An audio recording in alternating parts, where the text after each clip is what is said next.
All right, he heads the Congressional Budget Office, and he's probably one of the saner figures on Capitol Hill. And that is not meant to besmirch other figures on Capitol Hill or to minimize his importance. But Phillip Swagel has been warning quite some time about the state of the nation's debt. It's getting bigger. It's exploding, in fact. And no matter which candidate you prefer for president, under each of their economic plans, it stands to go up trillions more in an environment where the Federal Reserve is meeting, and by tomorrow will likely cut interest rates at least another quarter point. So that could be a time to refinance some of that debt, to deal with some of that debt. Hope springs eternal. Mr. Swagel joins us now. Phillip, good to have you. Yeah, Neil, thanks so much. It's a pleasure to be here. I always enjoy having you on because I do mean what I say. You're one of the saner characters on the Hill. And again, that is not a criticism. It comes at a time when the debt is exploding.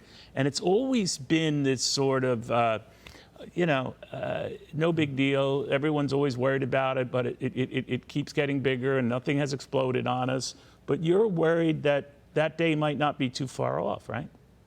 Yeah, I mean, that's the challenge with the fiscal trajectory, is that we're okay now and interest rates have come down from where they were 6 months ago or 12 months ago. But we can look into the future and see that debt is rising. I mean, we're on track this year for another $2 trillion deficit, which means more debt. Right. And that will feed into interest rates. So even with the Fed cutting, the longer term looks to be one of higher rates.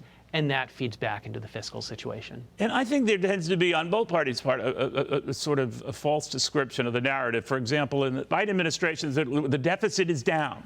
Or you say, a $2.5 trillion deficit that's now in the one-something range, and we mark that as progress, when any deficit is just added to our debt, and that's what's gotten into this explosive situation.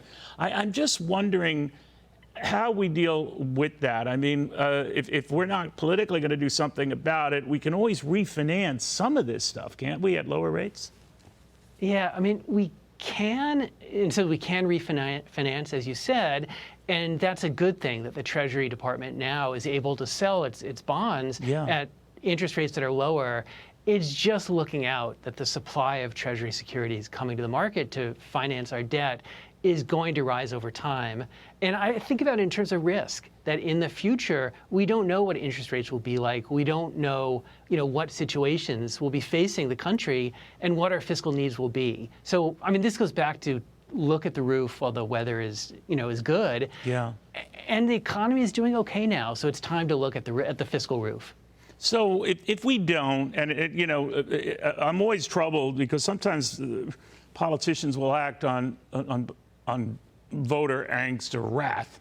There's no voter wrath about the debt, right? I mean, there should be, because that's all on us. But it's not even in the top 10 issues that voters are worried about. Does that make your job more difficult?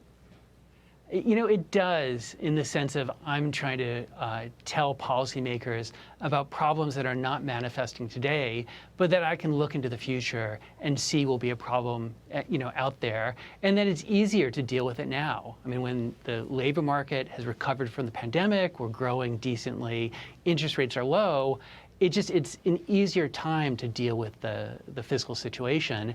It's never easy, but it's easier when things are relatively calm. But, we're never looking at entitlements. Donald Trump has made it very clear he's not, don't worry about your Social Security. I'm not going to do anything with Social Security. In fact, I'm going to make sure that they don't tax your Social Security benefits anymore. I'm going to make sure that over time workers don't have to pay any taxes, and on and on and on, without any thought to how much this is going to cost. And it's just as bad on the other side. So I'm not trying to cast aspersions on one party over the other. It is just not an issue for them. How they pay for stuff is not an issue. Yeah, I mean, I agree with where you started, that this is for everyone. And, it doesn't seem to be on the table this year, the kind of fiscal adjustment, that's eventually needed.